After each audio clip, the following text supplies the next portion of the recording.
नमस्कार दोस्तों। दोस्तों, जैसा कि हम सब जानते हैं कि पिछले कई दिनों से सभी प्रदेशवासियों को मानसून का इंतजार था। मानसून ने दस्तक दे दी है और कल से बारिश शुरू हो चुकी है।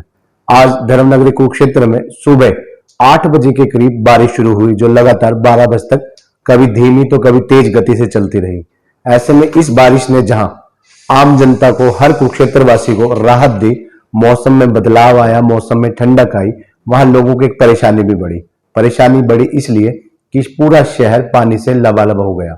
शहर का ऐसा कोई भी सेक्टर, कोई भी गली, कोई मोहल्ला, कोई मुख्य सड़क ऐसी नहीं थी जहां पानी जमा ना हुआ हो।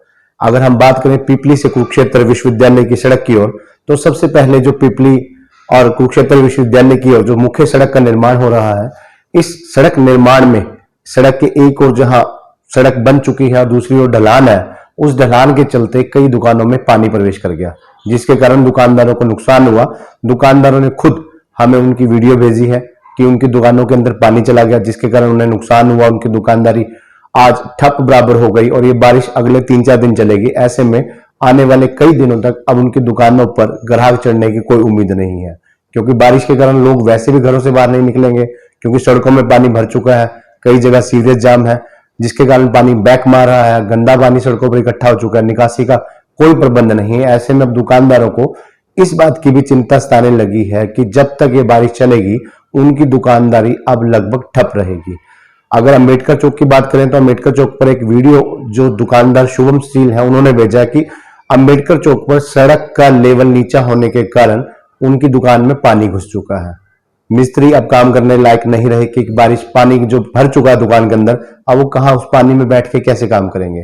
तो ऐसे में उनका भी यही रोष है उनके मन में कि आखिर शहर में विकास कहां हो रहा है।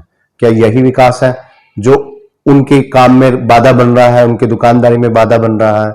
ऐसे ही अगर हम बात करें बिरला मंदिर चौक की, तो बिरला मंदिर चौक पर भी जो दुकानदार हैं, होटल ढाबे चला रहे हैं, सब्जी की दुकानदार हैं, उनकी दुकानों में भी आज पानी चला गया बारिश के कारण, क्योंकि बारिश का जो पानी था वो सड़क पर इकट्ठा हो गया और निकासी ना होने के कारण जो है पानी दुकानों के अंदर चला गया। वहां भी दुकानदारी ठप के बराबर हो चुकी है। ऐसे में आज सबसे बड़ी बात, सोचने वाली बात यही है कि जो कुरुक्षेत्र में एक मुद्दा है, पिछले कई सालों से चल रहा है, विकास का मुद्दा चल रहा है। प्रशासन, सरकार विकास के बड़े बड़े दावे कर रही है, लेकिन अक्सर जब बरसात होती है तो विकास के इन तमाम दावों की पोल जो है वो खुल जाती है। सड़क की बात करें, सीवरेज की बात करें, और अब बरसात ने सड़क और सीवरेज की पोल खोल दी है। जहां जहां सड़कों का निर्माण किया गया है, अगर हम पूरे शहर पर नजर दौड़ाएं तो शहर में हर जगह किसी न किसी एरिया में सड़क निर्माण कार्य चल रहा है, नई सड़कों का निर्माण हो रहा है। शहर के कोई भी ठेकेदार को देख लीजिए, ठेकेदार, किसी ठेकेदार से पूछ लीजिए कहां काम चल रहा है, कहीं ना कहीं उसकी सड़क का निर्माण कार्य चल रहा होगा। वहीं जहां जहां सड़क निर्माण का कार्य होता है, सड़क निर्माण कार्य कंप्लीट होता है, अगर उस क्षेत्र में बारिश आती है तो बारिश का जो पानी है वो सड़कों पर इकट्ठा हो जाता है। लोगों की माने तो लोगों में इस चीज को लेकर रोष है कि जो सड़क निर्माण किया जाता है उसमें सड़क का लेवल ठीक नहीं होता। अगर सड़क का लेवल ठीक हो तो पानी निकासी का उचित प्रबंध हो, तो बरसात का पानी इन सड़कों पर जमा ना हो, ना बीच में, ना एक दाईं ओर ना बाईं ओर। अगर ये पानी जमा नहीं होगा तो सड़कों की मजबूती बरकरार रहेगी, सड़कों की उम्र लंबी होगी, लेकिन हकीकत में ऐसा नहीं हो रहा। यही वजह है कि शहर में अधिकतर सड़कें ऐसी हैं जो नई बनी है लेकिन उनका लेवल ठीक नहीं है, पानी की निकासी का उचित प्रबंध नहीं है, जिसके कारण बरसात के दिनों में पानी जमा हो जाता है। अब बात यहां आती है कि जो बरसात के दिनों में शहर में चारों ओर पानी जमा हो चुका है, बाजारों में पानी जमा हो चुका है, बिरला मंदिर में पानी जमा हो चुका है, शहर की हर मुख्य गली, हर मोहल्ले, हर सेक्टर में पानी जमा हो चुका है, उसके क्या कारण है, उसके कौन जिम्मेदार है?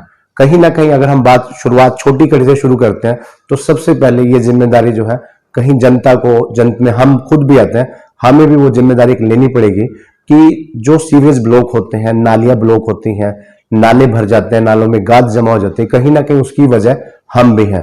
अगर हम सड़कों पर कूड़ा करकट ना डालें, लिफाफे, पॉलिथीन वगैरह ना डालें, तो शायद नालों में ये पानी जमा ना हो।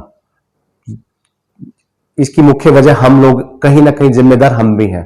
तो ऐसे में हम सबको एक चीज का प्रण ये भी लेना होगा कि अपने घर की गंदगी, कूड़ा करकट को सड़कों में ना डालें, खुले में ना डालें, क्योंकि यही जो सड़कों पर हम कूड़ा करकट पॉलिथीन वगैरह फेंकते हैं उड़कर कहीं ना कहीं नालियों में फंस जाते हैं, नालों में जमा हो जाते हैं, जो कहीं ना कहीं इस बरसात में पानी खड़ा होने का कारण बनते हैं, सीवरेज के ब्लॉक होने का कारण बनते हैं। अब ये तो रही हमारी जिम्मेदारी, इसके लिए हमें खुद भी जागरूक होना पड़ेगा और एक जागरूक नागरिक की भूमिका निभानी पड़ेगी। अब दूसरी जिम्मेदारी बनती है वार्ड प्रतिनिधियों की। अगर हम शहर में बात करें तो थानेसर नगर परिषद के अंदर कुल 31 वार्ड है, 31 पार्षद हैं। कहीं पार्षद महिलाएं हैं तो कहीं पुरुष। महिला पार्षद की जिम्मेदारी नेचुरली बात है, उनके प्रतिनिधि, उनके पति घर के पुरुष संभाल रहे हैं कहीं ना कहीं, सीधे तौर पर या अप्रोक्ष रूप में। तो ऐसे में पार्षद की या पार्षद प्रतिनिधि की भी ये जिम्मेदारी बनती है कि उनके वार्ड में कौन सी नालियां ब्लॉक हुई पड़ी हैं, कौन से नाले ब्लॉक हुए पड़े हैं। तो ऐसे में उनकी वो अपनी जिम्मेवारी संभालें। अगर उन्होंने भी अपनी जिम्मेवारी संभाली होती, नालों को चेक किया होता, जहां जो पानी की निकासी की व्यवस्था को जांचा होता, तो शायद अब ये उनके वार्डों में, उनके गली मोहल्लों में समस्या ना आती जो आज आई है बारिश के कारण। तो ऐसे में उनको भी अपनी जिम्मेदारी समझनी होगी। भले ही नगर परिषद का कार्यकाल पूरा हो चुका है, लेकिन जब तक नया चुनाव नहीं होता तब तक वो कहीं ना कहीं पार्षद की जिम्मेदारी वो संभालते रहेंगे, एक पार्षद प्रतिनिधि के तौर पर संभालते रहेंगे, क्योंकि उन्होंने दोबारा चुनाव लड़ना है, या जो चुनाव लड़ने के इच्छुक हैं उन्हें भी एक जागरूक नागरिक के नाते, पार्षद प्रतिनिधि होने के नाते या पार्षद होने के नाते या निवर्तमान पार्षद होने के नाते उन्हें अपनी जिम्मेदारी समझनी होगी, जिम्मेदारी को गंभीरता से लेना होगा। अगर उन्हें लगता है कि उनके वार्ड में किसी भी गली में, मोहल्ले में, किसी भी सड़क पर पानी निकासी की उचित व्यवस्था नहीं है, नालियां ब्लॉक है या नाले गंदगी से हटे पड़े हैं, तो उन्हें इस बात के लिए नगर परिषद चेयरमैन को अवगत कराना होगा या नगर परिषद के कार्यकारी अधिकारी को, सैनिटरी इंस्पेक्टर को समय रहते अवगत कराना चाहिए और उस जगह की सफाई व्यवस्था करवानी चाहिए, गंदगी हटवानी चाहिए। और इसके लिए जो जितने भी सफाई कर्मचारी हैं उनको भी अपनी जिम्मेदारी समझनी होगी कि उनके वार्ड में जो जो उनका सफाई का एरिया है वहां वो गंदगी को उठाएं, गंदगी का समुचित उठान करें, टिप्परों के माध्यम से जो कूड़ा स्थल है वहां पर भिजवाएं। अब बात आ गई पार्षद प्रतिनिधियों की, वही नगर परिषद के जिम्मे अधिकारियों को, नगर परिषद हो, पीडब्ल्यूडी हो, जन स्वास्थ्य विभाग हो, इन सभी विभागों को अपनी जिम्मेदारी समझनी होगी, क्योंकि ये सभी विभाग कहीं ना कहीं सीधे तौर पर अप्रोक्ष रूप से या परोक्ष रूप से इस समस्या से जुड़े हुए हैं। क्योंकि समस्या सड़क और सीवरेज से जुड़ी है, पानी की निकासी से जुड़ी है, जिसके कारण बरसात के दिनों में पानी इकट्ठा हो जाता है। अगर ये समस्या ना हो तो शायद सड़कें बारिश के दिनों में भी क्लीन, नीट एंड क्लीन रहे और लोगों की आवाजाही प्रभावित ना हो। हालात ये है कि आज सेक्टर 13 में फिर से पानी जमा हो चुका है। हमने कल एक खबर चलाई थी कि सेक्टर 13 के लोगों को, बुजुर्गों को, खासकर जो 70 प्लस हैं, उन्हें बारिश के कारण अब डर सताने लगा है कि जब बारिश आएगी तो वो घर से बाहर नहीं निकल पाएंगे, क्योंकि उनकी स्कूटी चलाते हुए उन्हें डर लगता है कि उनकी फिसल जाती है, स्कूटी सड़क पर फिसल जाती है, पानी जमा हो जाता है, पैदल निकलना मुश्किल हो जाता है। और आज वही डर उनका जो है सच हुआ, और ये डर अगली बारिश तक बरकरार रहेगा। जब तक ये बारिशें चलती रहेंगी तब तक वो बुजुर्गों का खासकर घर से बाहर निकलना मुश्किल हो चुका है। ऐसे सेक्टर 5 से भी एक समस्या आई कि जिन्होंने ये, इनका ये कहना है, बैंक से सेवानिवृत्त अधिकारी हैं, उनका ये कहना है कि सेक्टर 5 में पानी जमा हो चुका है, बारिश के कारण पानी भर चुका है। खासकर परशुराम वाली जो मुख्य सड़क है, मार्केट परशुराम कॉलेज की जो मुख्य सड़क है, उसके आसपास की जो मुख्य सड़क है, उनमें काफी भारी मात्रा में पानी जमा रहा। वहां भी समस्या ये रही कि सीवरेज जाम है, निकासी नहीं हो पाई। सेवानिवृत्त अधिकारी का यह कहना है कि वहां सेक्टर 5 में जहां वो रहते हैं वहां पे सीवरेज बैक मार रहा है। अभी बारिश के दिनों में यह हाल है, और अगर ये बारिशें लगातार चल रही तो क्या होगा। सेम पोजीशन बिरला मंदिर चौक पर रही, सेम पोजीशन अंबेडकर चौक पर रही, सेम पोजीशन बाजार में रही।